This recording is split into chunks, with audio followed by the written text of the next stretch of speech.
When we implement Optima, we go through a standard set of steps every time. And it's probably the easiest way to think about that without getting too complicated is to think about 3 key steps. The first step is really implementation.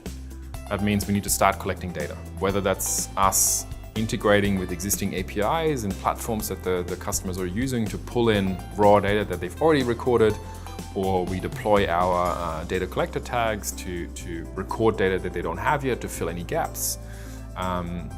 That's how we start. We need to start recording. We need to start recording the data first and get our hands on the data, and that's the implementation phase. That takes about a month, give or take. We can't just build an attribution model with 1 day of data. We actually need to start tracking a purchase path. We need to see that purchase path building. Now, depending on the length of the research phase, the more complicated a product, like a home loan and an expensive car, the longer you probably research, so the purchase path is longer. The cheaper the product, the less complicated. You probably don't research that long, like a one-off flight or some e-commerce product. The purchase path is shorter. So depending on the complexity of the research phase, the length of the research phase, we have to record more or less data before we can actually start building the attribution model. So let's say 4 weeks. So for 4 weeks, we actually do nothing. We just sit there and wait for the data to roll in.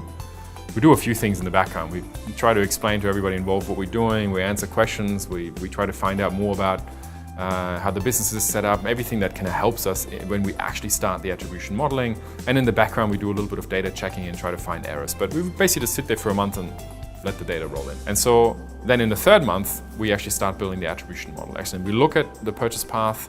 We try to find out what are the touch points that are more or less important. We build the model, we fine-tune the model, we give we involve the customer in fine-tuning the model. They may have certain views on some channels be more or less important. Our statistics tell us exactly how important these channels are, but the customer may want to tune that.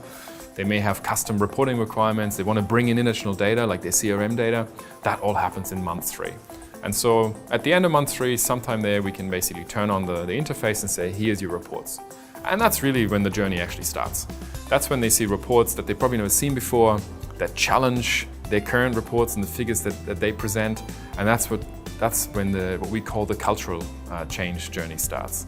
Working with all the different stakeholders, internal and external, to explain to them how to interpret results, and really trying to get like a monthly or ideally weekly optimization rhythm happening, where we come in and present the results and say, hey, these are the channels, campaigns that work and don't work.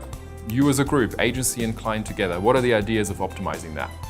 Some ideas come up, decision is being made of what optimization is being implemented, that's being implemented. A week later, a month later, we get together, and again, we present the results and say, hey, that idea worked, that idea didn't work, right?